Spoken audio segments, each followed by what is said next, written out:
Hola, ¿qué tal, mi amigo querido? Dios te bendiga. Qué bueno saludarte una vez más para compartir contigo un estudio más de este maravilloso trimestre o material de la escuela sabática. Es una lección que nos ayuda mucho en nuestras relaciones interpersonales, en nuestra relación dentro y fuera de la iglesia, en cada ámbito dentro del cual nos desenvolvemos. Para este día con la lección número 5 que se titula Todo para la gloria de Dios. Y es interesante, ¿no?, que cuando hacemos un pequeño resumen de lo que ha sido hasta ahora el estudio de estas primeras 4 lecciones, vemos cómo se nos comenzó hablando acerca del pecado, de la inmoralidad sexual y de la necesidad de que Cristo transforme nuestra vida. Y entonces para esta semana Pablo amplía el enfoque y dice que para que todo eso se haga con eficacia y brote de un corazón que no, si bien se tiene que esforzar por hacer, tiene que llegar a un punto donde las motivaciones sean correctas. Y es por eso que la lección para esta semana nos da el secreto para poder vivir entonces una vida cristiana efectiva. Y es el principio de hacer todo para la gloria de Dios. Entonces vamos a hablar durante estos minutos acerca de cómo nosotros podemos hacer todo para la gloria de Dios. A quienes tienen que necesariamente involucrar hacer todo para la gloria de Dios. Debe importarnos solamente Dios, ¿qué hay de nuestro prójimo? Hacer todo para la gloria de Dios tiene que ver con mis motivaciones, tiene que ver con mi relación. Dependiendo de la calidad de relación que yo tengo con Dios, mis motivaciones van a ser también las correctas. Y seguimos analizando problemas que existían en las iglesias que Pablo fundó, en este caso, la carta que Pablo mandó, la primera carta a la iglesia de Corinto, donde, como vimos en la semana pasada, había problemas de inmoralidad, pero entonces ahora estaba enfrentando otro peligro que era el tema de la idolatría, que de una u otra manera están relacionados. ¿Por qué? Porque tiene que ver con el lugar que va a ocupar Dios en nuestro corazón. Alguien tiene que ocupar el lugar en nuestro corazón. Nosotros fuimos creados para adorar. El hombre tiene intrínsecamente en su vida, en su ADN, el vivir para adorar a alguien, para adorar a algo. Y aunque usted crea que no, usted y yo siempre en nuestro fuero interno estamos adorando a alguien o a algo. Y ese es el principio de esta semana, que es muy profundo. Dice el versículo de memoria que lo encontramos en 1 Corintios 10:31. Si comen, si beben o hacen cualquier otra cosa, háganlo todo para la gloria de Dios. Si comen, si beben, ¿ok? Absolutamente todo se tiene que hacer para la gloria de Dios. Ahora, el comer y el beber. Vamos a hablar un poco sobre el contexto dentro del cual se dijo estas palabras. Ahora, el tema de esta semana está en que analicemos, porque lamentablemente a veces el evangelio se ha presentado como el evangelio del no, del no, del no, del no. Prohibiciones. Y por supuesto, cuando lo presentamos de esa manera, se ve el evangelio, aceptar el evangelio, vivir bajo los principios del evangelio, se va a ver como una gran carga. Y es todo lo contrario, porque el Señor dice que estas son buenas nuevas de salvación que van a traer descanso para mi alma. Mi yugo es fácil y ligera mi carga, dice el Señor. Pero lamentablemente lo hemos invertido, porque se ha presentado la palabra de Dios como la palabra que solo prohíbe, prohíbe, prohíbe, y el evangelio, la fe cristiana, del no puedes, no puedes, no puedes hacer esto, cuando es todo lo contrario. No es que debo yo dejar de hacer, sino sencillamente quién debe ocupar el lugar en mi corazón, a quién debo adorar, y automáticamente eso va a llevar a que mi vida, mis frutos y mis actos van a ir tras una dirección hacia quién estoy adorando, ¿verdad? O a quién estoy deshonrando. Entonces, de eso vamos a hablar un poco durante el transcurso de la lección de esta semana, entendiendo de que al final todo tiene que brotar para que sea genuino y duradero de un corazón contrito, humillado, y de un corazón que ha entendido que aquel que nos creó tiene el poder para transformarnos y redimirnos, ¿ok? Y devolvernos pues la imagen con nuestro creador que ha sido distorsionada. Entonces, en la primera parte, que se titula Conocimiento versus Amor. ¿Es importante el conocimiento? Claro que sí. En la palabra de Dios, por un lado, se dice que mi pueblo perece por falta de conocimiento. ¿Qué lugar ocupa el conocimiento? Importantísimo en todas las áreas de la vida, no solo en el ámbito espiritual. Debemos formarnos para esta vida. Debemos prepararnos, debemos estudiar. Pero por otro lado, en la Escritura dice que el conocimiento envanece, pero la gracia edifica. Entonces, tiene que haber, mire, todo. Yo he entendido que en la Escritura y en todo en la vida, el secreto, la frase, la premisa es el equilibrio. Todo tiene que ser y vivirse con equilibrio. Absolutamente todo. Y en este caso, entonces, el conocimiento ocupa un lugar muy importante. Se estaba presentando en la iglesia de Corinto un problema, un dilema, ¿no? Que estaba mencionado, está mencionado en 1 Corintios 8:4. Dice, nada es en el mundo un ídolo, ya que hay un solo Dios. Y se estaba presentando por el conocimiento que algunas personas tenían acerca de qué era un ídolo. Para algunos, un ídolo pues no era nada, digamos, porque no era nada en términos de que estaban conscientes y convencidos de que existe un solo Dios, que es en todo, que es sobre todo, y que todos los demás dioses que el mismo hombre fabricaba de madera, de piedra, a la final, como lo dice la Escritura, son dioses que no ven, que no oyen, que no pueden hacerte nada, ni bueno ni malo. Sino el problema está, no es lo que el Dios en sí mismo pueda hacerte, sino en qué hace la percepción de a quién pertenece tu adoración en tu vida.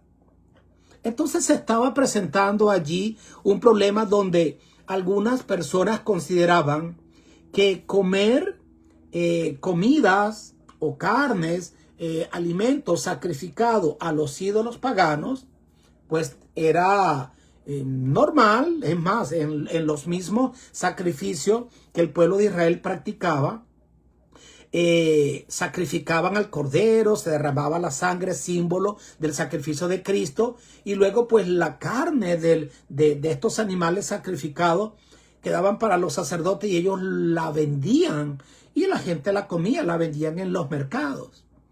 Sí, y había también sacrificios a deidades paganas.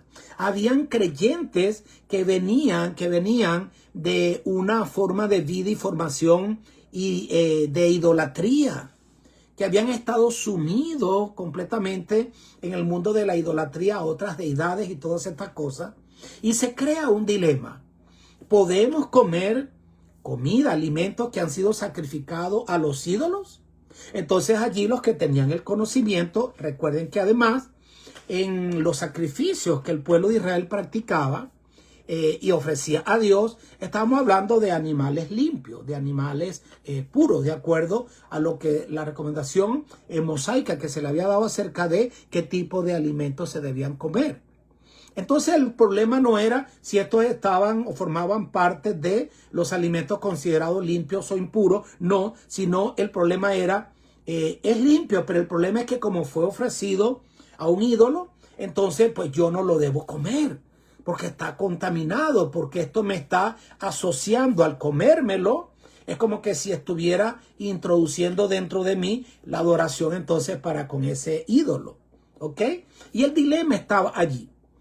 Pero habían unos que tenía un conocimiento más maduro y claro de la escritura, ¿ok? De lo que era un Dios, ¿sí? Con letra minúscula, y pues decían, bueno, es que un Dios no es nada. Así que al final, pues, ¿qué importa si yo como o no una carne que fue ofrecida a un ídolo? Si un ídolo no es nada en sí mismo, no me va a afectar. Entonces, en ese caso, ¿quién tenía la razón? ¿Quién tenía la razón? Entonces, los que decían que un ídolo pues no era nada y que no hay ningún problema en que yo pueda comer un alimento ofrecido a un ídolo, no tiene nada que ver. ¿Estaban en lo correcto? Claro que sí, estaban en lo correcto. Y de hecho Pablo no condena esta forma de pensar porque Pablo mismo dice, ciertamente, un ídolo no es nada, no es nadie, no te puede hacer nada.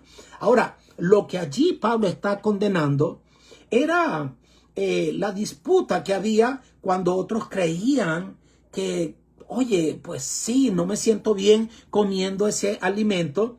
Y los que tenían el conocimiento veían a los que consideraban que era malo, bueno, como que tú sí eres tonto. O sea, ¿cómo se nota que no tiene el conocimiento y no entiendes todavía de que un ídolo nada es? El concepto estaba correcto, pero la cosa era el orgullo del que tenía el conocimiento, que no le importaba simplemente el pensamiento débil o falta de conocimiento que el otro tenía. Y entonces era lo que Pablo estaba, como les digo, condenando, como ya dije, porque el conocimiento envanece, pero el amor y la gracia entonces edifica. Y él añadió algo más profundo todavía. Si alguno se imagina que sabe algo, aún no sabe nada como debe saberlo. Primera de Corintios 8:2. Y esto es importante. Esto es importante porque, mire, la escritura da para todo. Y pues no nos podemos sentir dueños de la verdad. No podemos creer que nuestras posiciones o creencias son inamovibles. Que hemos llegado a entender la escritura y a interpretarla de una manera tan precisa y tan exacta que aquí nadie nos puede venir a enseñar nada y que nadie nos va a mover de nuestra posición. Claro que no. Sino que la luz del evangelio pues es creciente, y no porque haya algo más que añadirle a lo revelado, sino porque yo voy a hacer cada día. Usted puede estudiar la Biblia completa 1000 veces y usted va a ir tras la creciente luz. Cada día va a aprender más, y tal vez entonces cuando vuelve y se encuentra una verdad, la puede mirar entonces, wow, con unos ojos distintos, ojos espirituales, y le puede dar un enfoque distinto. Oye, esto yo antes lo interpretaba de esta manera, había creado un dogma con respecto a esta verdad, y entonces a veces nosotros tenemos que tener la suficiente humildad para nosotros entender que, bueno, mire, ¿cuál es el problema? Si en algún momento, de manera individual o como iglesia, nosotros tenemos que replantear algunas interpretaciones que hasta ahora hemos hecho de algunas partes de la escritura, confiando en que el Señor no es el que nos ha estado guiando, y esto viene no por lo que usted ve hacer a otro, sino por un estudio constante, con mucha oración de la palabra del Señor. Hay que tener esa disposición entonces a ser flexibles en lo que hasta ahora han sido pues las bases sobre las cuales hemos fundado nuestra fe, o sencillamente entonces nuestra forma de vivir, las normas cristianas. Entonces aquí era la crítica de Pablo de que no solo era un tema del alimento, que se podía comer o que no, sino que tenía sobre todo, como dice Primera de Corintios 8:9, era una reprimenda o un consejo que le estaba, exhortación que le estaba dando Pablo a los que tenían el conocimiento de que tú tienes un conocimiento correcto, pero te falta amor. ¿Ok? Es como dice en Primera de Corintios 13. Si yo hablase lenguas humanas y angelicales y no tengo amor, pues bueno, vengo a ser como metal que resuena o címbalo que retiñe. Entonces allí Pablo les dice, miren que esta libertad, dice, y conoceréis el evangelio, y el evangelio y la verdad os hará libre. Y no es libre para pecar, no. Es para ya tú no sentir condenación, porque entiendes que ya alguien pagó la deuda por ti. Y ahora tú te aferras a esa gracia y dice Pablo, que pues diremos, pecaremos para que la gracia abunde, cuando él dice, cuando abundó el pecado, sobreabundó la gracia. ¿qué pues diremos? ¿Pecaremos para que la gracia abunde? En ninguna manera. Pues si alguno está en Cristo, nueva criatura es. Pero entonces acá él estaba mencionando de que usted es libre porque ya no se siente condenado. Ahora usted ha sido libre de ese peso del pecado, pero esa libertad no debe ser ocasión para vivir en medio del libertinaje. Una cosa es libertad y otra cosa es el libertinaje. O esa libertad no debe ser ocasión para yo sentirme superior que los demás o sentirme que yo tengo la razón en todo y que solo le aplico a todo el conocimiento que tengo, que puede ser muy coherente, muy alineado con un escrito está. Sin embargo, a usted le falta amor. No es tanto lo que yo digo, sino cómo lo digo, cómo lo expreso. Yo creo que en ese sentido, definitivamente todos en ocasiones fallamos. Sobre todo cuando entramos en algún debate teológico y nos queremos sentir dueños de la verdad. ¿Cuántos no hemos fallado en ese sentido? Yo debo reconocer que yo he fallado en ese sentido y que luego me he tenido que arrepentir porque aunque yo crea tener la verdad, pues no me puedo sentir dueño de la verdad. Y entonces ahí a la final la verdad no es algo, sino alguien. Entonces Pablo allí dice, miren que esta libertad de ustedes, y se está refiriendo a aquellos que sienten que tienen libertad para comer esos alimentos ofrecidos a los ídolos porque ellos sabían con su conocimiento de que un ídolo nada es. Sin embargo, Pablo les dice, miren que esta libertad de ustedes no venga a ser tropezadero para los débiles. ¿Qué significa? Oye, mira, eso significa que nosotros, todo lo que nosotros hacemos, todo lo que nosotros comemos, todo lo que nosotros vestimos, todo aquello que posiblemente en sí mismo está bien, está aceptado por la sociedad, incluso por las normas cristianas, pero si en algún momento algo que yo haga, que yo digo, cómo yo vivo, puede debilitar la fe de algún otro hermano que está empezando en la fe o que no tiene el conocimiento que tú tienes o no ha alcanzado esa libertad a través de la palabra de Dios, que tú sí, debemos tener entonces cuidado para que esto que en sí mismo no es malo, no es pecado, pues no sirva de tropiezo con aquel que es más débil que tú o que no ha alcanzado el conocimiento que tú y yo entonces tenemos. Entonces se trata no de cambiar nuestros principios ni las verdades inalienables de la palabra del Señor, sino que es importante que todo lo que hagamos, lo hagamos con el deseo de agradar al Señor y también de servir de edificación para las personas con quienes nos relacionamos. ¿Por qué? Bueno, porque ese es el verdadero conocimiento cristiano. Saber que tenemos libertad, pero a la vez también saber que cuando mi libertad o mi conocimiento está alineado con el amar a mi prójimo como a mí mismo, ahí es cuando yo paso a estar cumpliendo la voluntad de Dios como tal. Entonces la madurez cristiana no consiste solamente en saber lo que tengo derecho a hacer, sino en saber cuando el amor me pide renunciar incluso a ese derecho. Eso es sacrificio, ¿ok? Ese es un amor desinteresado. Ahora, un amor desinteresado, que es como se titula esa segunda parte del estudio, que Pablo habla o no tanto habla. Fíjate tú aquí la importancia de que debemos aprender no tanto y enseñar no tanto por precepto, sino por ejemplo. Y esto de un amor desinteresado se pone de manifiesto, por ejemplo, en Pablo. Pablo les está llamando a que debe haber un amor desinteresado. Debe haber un amor dispuesto a tú renunciar incluso a veces a la verdad que tú realmente tienes por amor al otro. Es decir, negociar. Decir, bueno, está bien. ¿Ok? Ahí uno tiene que escoger las batallas que vale la pena pelear. No todo vale la pena usted confrontarlo, aunque usted y yo tengamos la razón. Entonces, en esa segunda parte se nos habla del amor desinteresado. Y en esta parte, entonces, después de hablarnos acerca del conocimiento y del amor y de la abnegación, ahora entonces Pablo comienza defendiendo su apostolado. Recuerde que Pablo había dicho, soy apóstol de Jesucristo y no por mandato humano, sino porque el Señor se me apareció camino a Damasco y me hizo un llamado a que yo fuese apóstol de Jesucristo. Ahora entonces él hace una pregunta que le encontramos en 1 Corintios 9, 4 al 6. ¿Acaso no tenemos derecho a comer y beber? Y también explica que quienes trabajan dedicados a la predicación de la palabra y al evangelio tienen derecho a recibir el sustento del evangelio.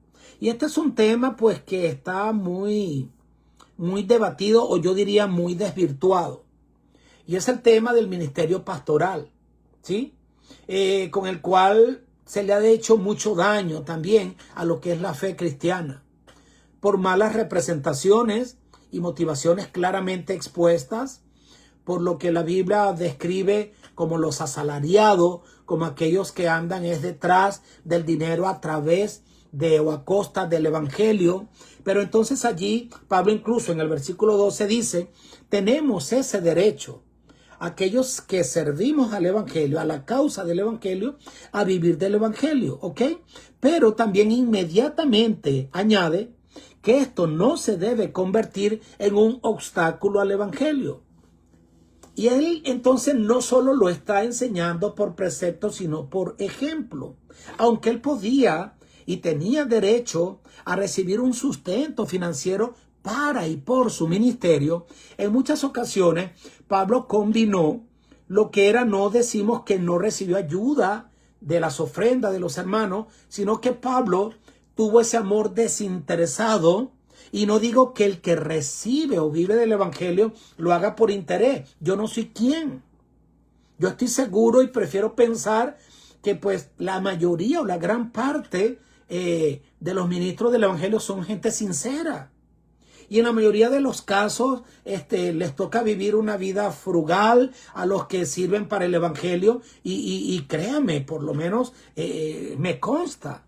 Soy pastor, conozco de manera interna lo que es cómo funciona nuestra organización, y no es para decir que nuestros pastores son ricos, que se enriquecen, pero podemos tapar el sol con un dedo y decir entonces que no hay casos donde, y quizás bastante, donde hay muchos pastores que se están enriqueciendo del evangelio, y eso lleva a pensar de que lo están haciendo por interés. Entonces lo que Pablo hace, y no se tiene que convertir en una premisa sobre la cual vamos a decir, es que así como vivía Pablo, deben vivir todos los pastores. Bueno, no. La palabra de Dios dice que todo aquel que se dedica a la predicación de la palabra, al evangelio, puede vivir del evangelio. Los pastores, los ministros, los misioneros. Sin embargo, Pablo decide el sacrificarse. Por eso se titula un amor desinteresado o un servicio desinteresado. Y digo un servicio desinteresado porque Pablo entonces, si bien recibía a veces parte de lo que era un mediano sustento por parte de los creyentes y de las ofrendas y de los diezmos, Pablo también tenía su trabajo. Como ya lo habíamos dicho semanas anteriores, él fabricaba carpas, tenía un negocio de fabricar carpas y las vendía. ¿Por qué? Porque él buscó un medio propio, un ministerio de sostén propio. ¿Sí? Tenemos ministerio de sostén propio. Bueno, yo tengo un ministerio de sostén propio. Yo soy un pastor, certificado acá por nuestra conferencia. Sí, y he sido pastor voluntario durante algunos años en iglesia. No he recibido nunca ningún salario. He decidido ser un pastor voluntario, pero eso a mí no me hace mejor que el que sí recibe entonces un salario. Para nada. No es para yo decir, no, yo como lo hago y no recibo salario, mi forma de ejercer el ministerio sí es eficaz. En cambio, el de los otros que reciben un salario no lo es. No he pensado en eso. Simplemente, bueno, Dios me ha dado la oportunidad de yo poder tener un ministerio de sostén propio, donde yo tengo mi trabajo secular, mis negocios, vivo pues de mis negocios y pues me dedico también a la predicación del evangelio sin recibir ningún tipo de remuneración. Pero el punto es que eso está avalado en las escrituras. La persona que vive para predicar la palabra debe también entonces recibir sustento para él y para su familia. Pero en este punto Pablo demuestra ese servicio, digamos, abnegado. No quiero ni siquiera decir desinteresado, porque es como decir que el que sí recibe es un servicio interesado. Entonces no, sino que Pablo está dispuesto a sacrificarse. Y es a lo que voy, ¿no? Es ese amor que está dispuesto a sacrificarse. Él renuncia a un derecho. Y por eso es que tiene un hilo, una secuencia maravillosa. Así como el que tenía derecho a comer porque un ídolo no es nada en sí mismo, esa persona estaba dispuesta a sacrificar esa verdad y ese conocimiento y esa libertad para no servir de tropiezo al que es más débil.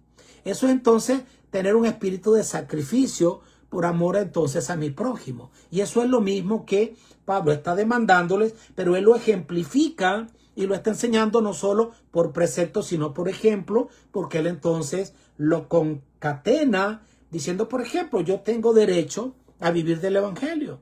Claro que sí.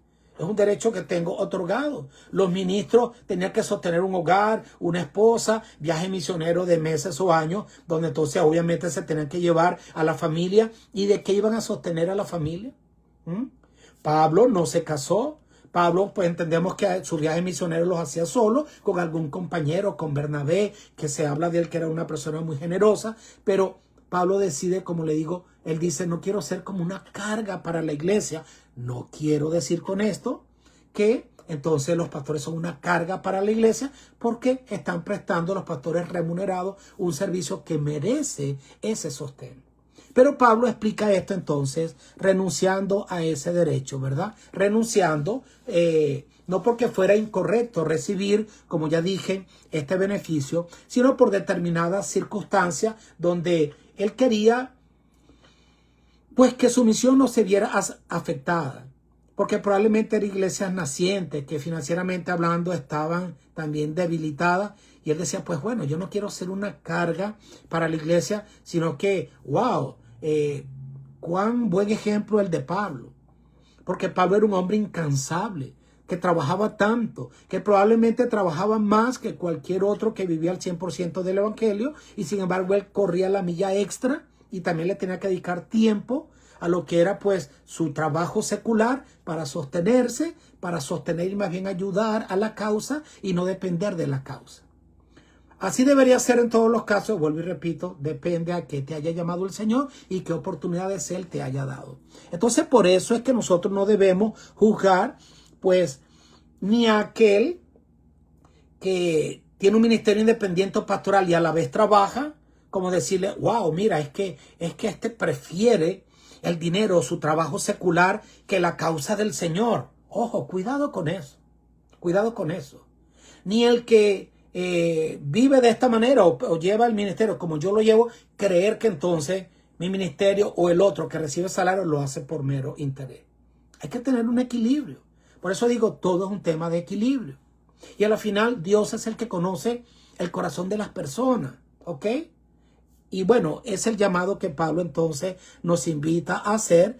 Y es la gran pregunta es, ¿yo estoy utilizando mis derechos para mi beneficio o yo estoy dispuesto a renunciar a ellos cuando el amor y la misión lo requieren?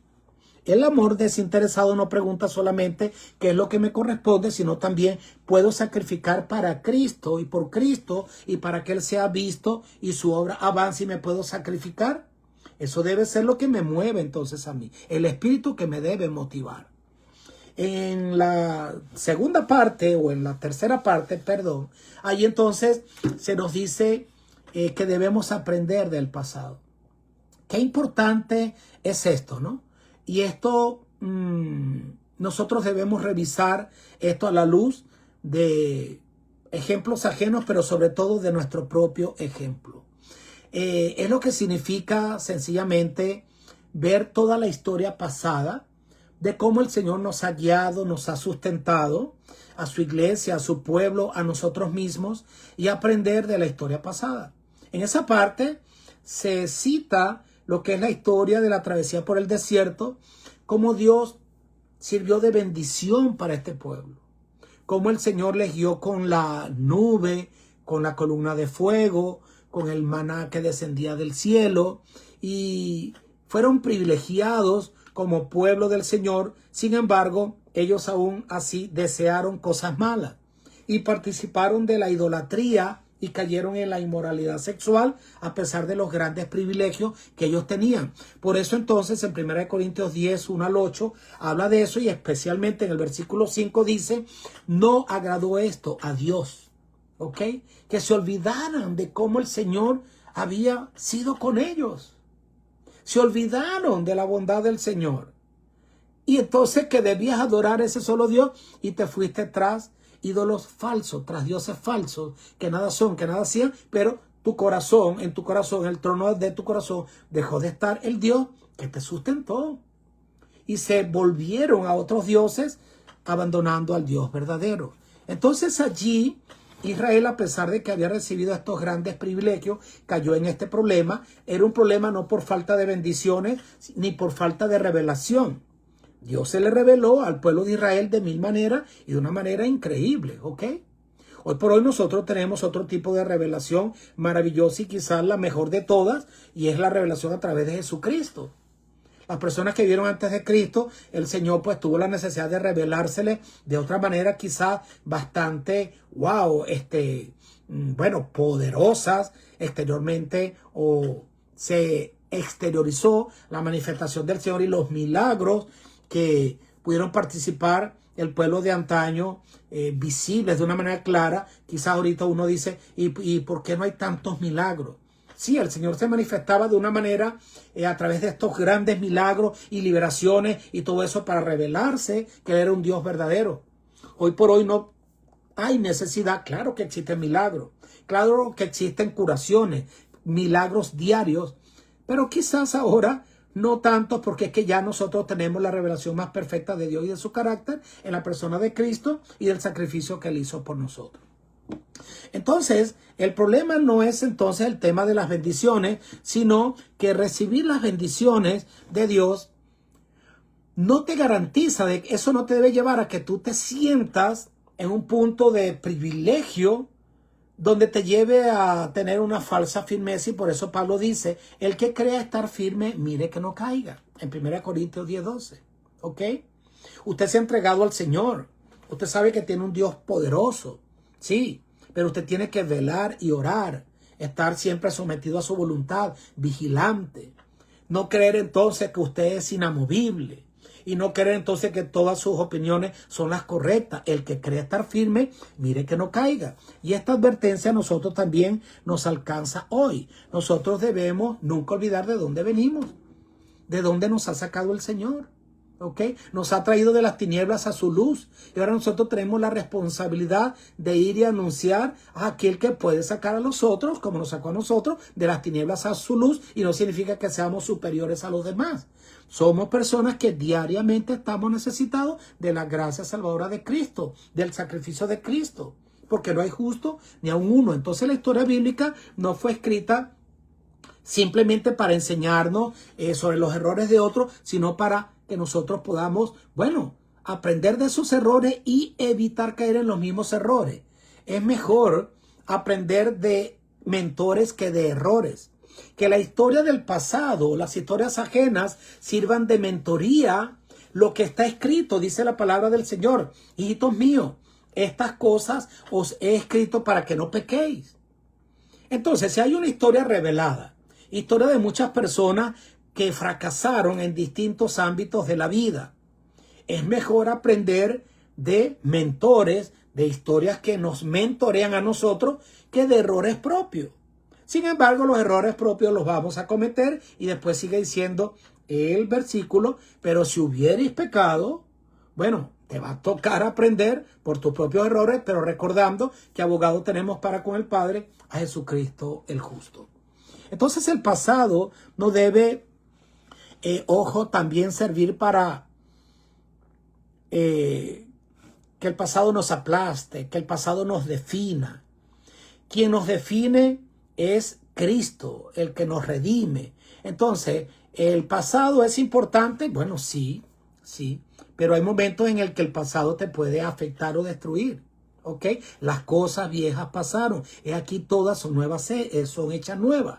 Significa entonces que ¿sirve de algo el pasado? Sí, para no tropezar con la misma piedra, pero dale al pasado el lugar que le corresponde, y no que esto sea como un saco que llevas a cuesta constantemente, que no te deja avanzar porque no has llevado esa carga al Señor, que ha dicho, venid a mí, todo aquel que esté trabajado y cargado, y yo te voy a hacer descansar. Dame esa carga.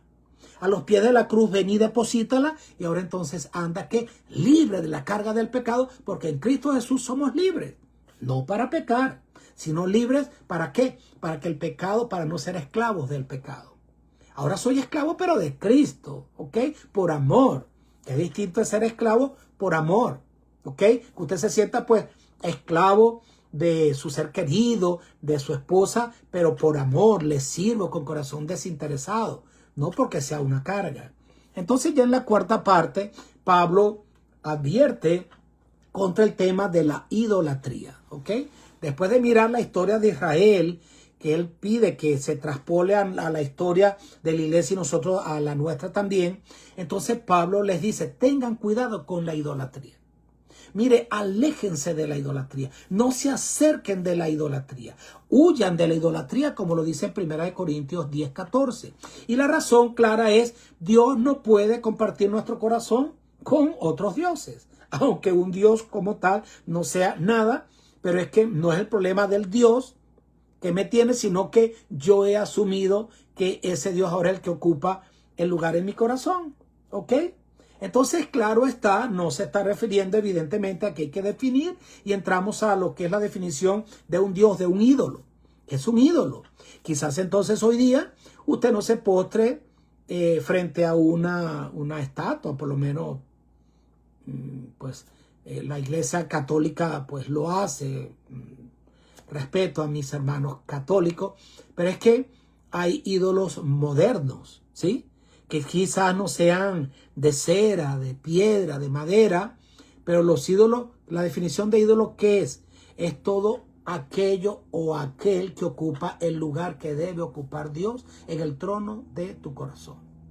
Y entonces allí Pablo dice, debes huir de la idolatría. ¿Por qué? Porque es que no podemos participar, y por eso él hace como la analogía con lo que es participar de la copa del Señor, y dice, no pueden beber la copa del Señor y también la copa de los demonios, ni participar de ambas mesas. O estoy con Dios o estoy contra Él, o recojo con Él o desparramo, porque hemos sido creados para adorar, y a alguien le van a pertenecer mis deseos, mi servicio y todo lo que yo hago. No podemos creer que podemos estar en un punto neutro donde no pertenecemos ni a nada ni a nadie. No, señor. No somos islas y siempre estaremos honrando o deshonrando a alguien. Entonces, entender que nuestra vida solo le debe pertenecer a Dios. Y el primer paso sigue siendo fundamental sobre el tema de la idolatría. Amarás al Señor tu Dios, y solo a Él, con todo tu corazón, con toda tu mente, con toda tu alma, con todas tus fuerzas. ¿Ok?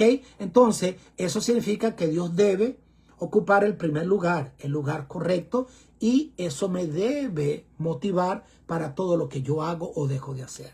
Entonces, aquí aparece una pregunta muy personal, y es esa.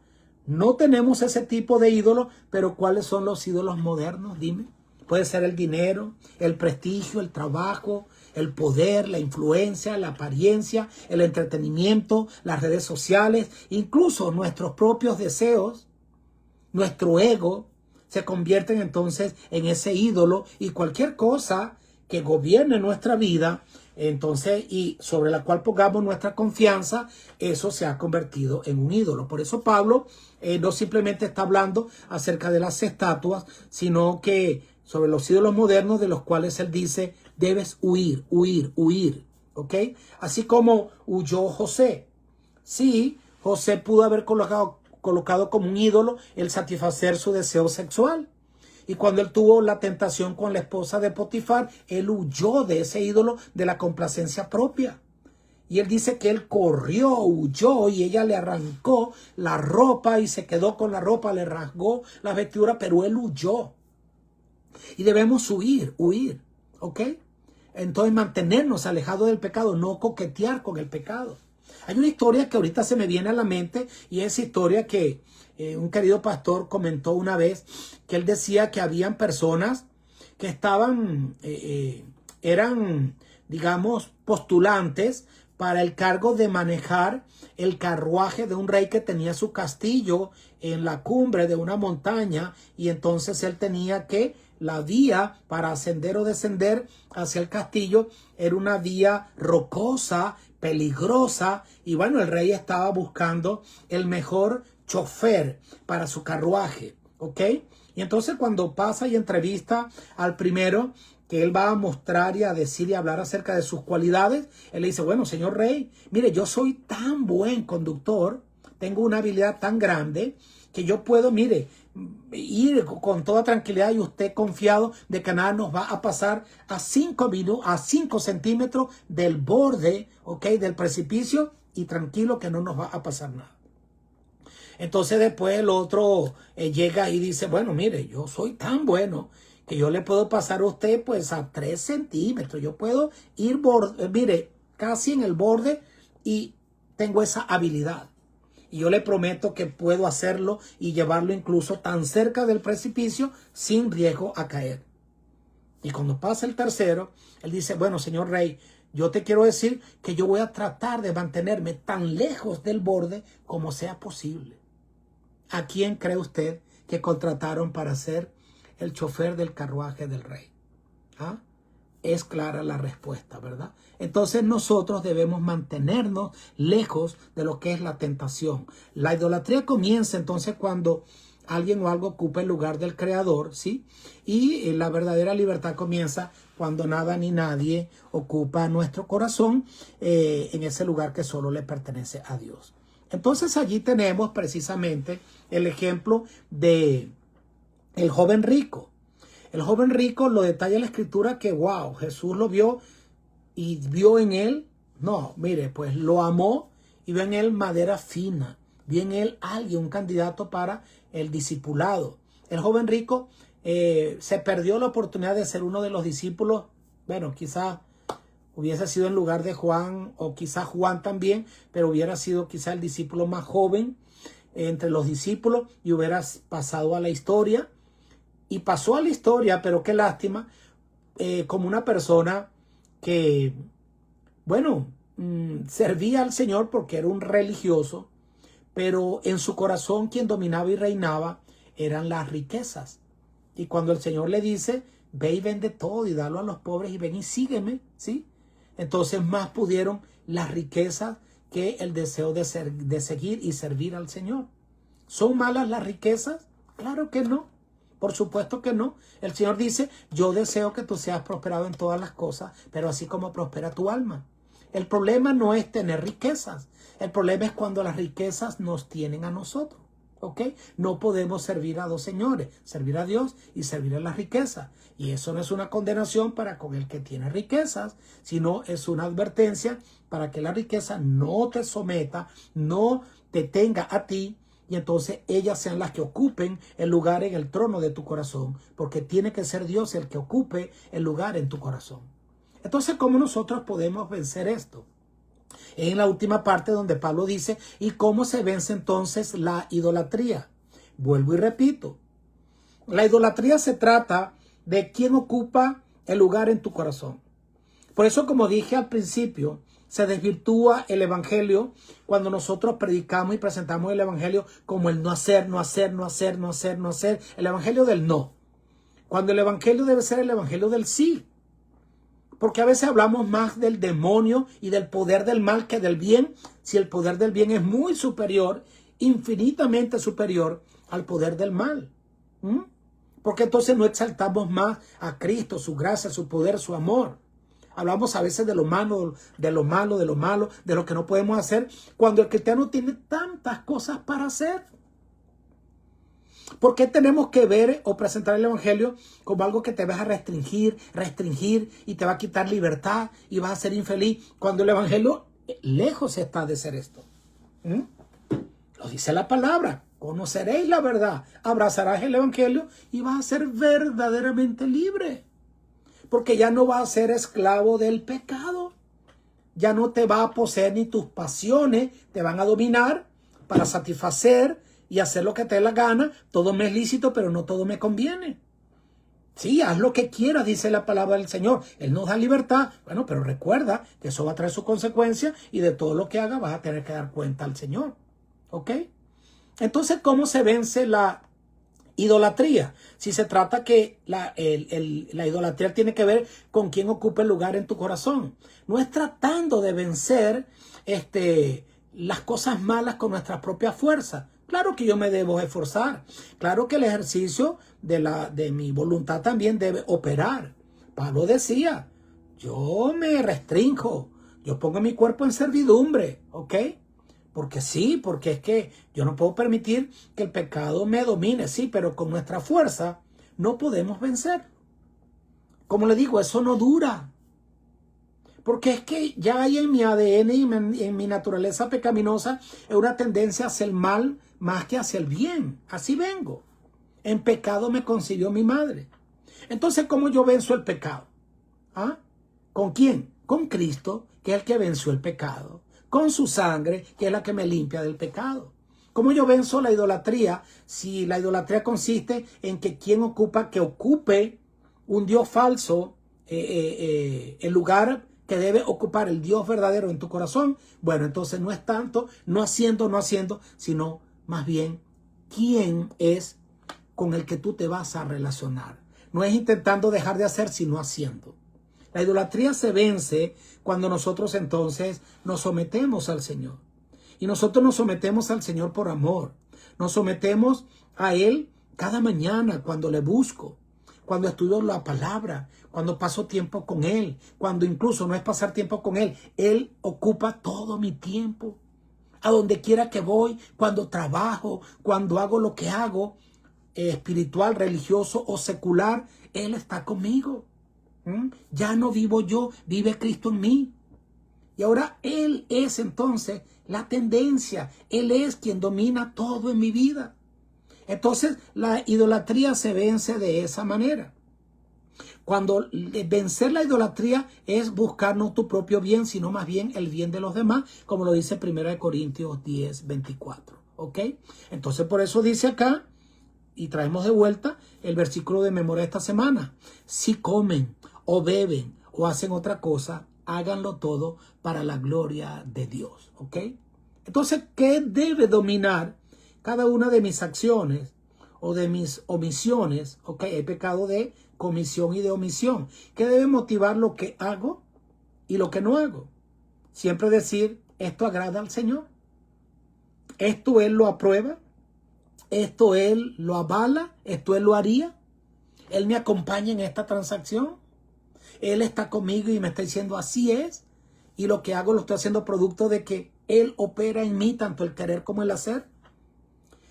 La idolatría y todo pecado se vence es de esa manera, permitiendo que el Señor sea el que domine nuestra vida. Y Pablo termina colocando su vida como un ejemplo a imitar. Y él dijo, no busco mi propio beneficio, sino el de muchos, para que yo sea de Dios. Significa que Él debe ocupar el primer lugar en mi corazón en todo momento. ¿Ok? Ese es el llamado final. Que dependamos del Señor y que en todo lo que hagamos, solo Él sea el glorificado. Dios te bendiga, Dios te guarde. Comparte este estudio, disfrútalo, que sirva de edificación para tu vida, de crecimiento espiritual.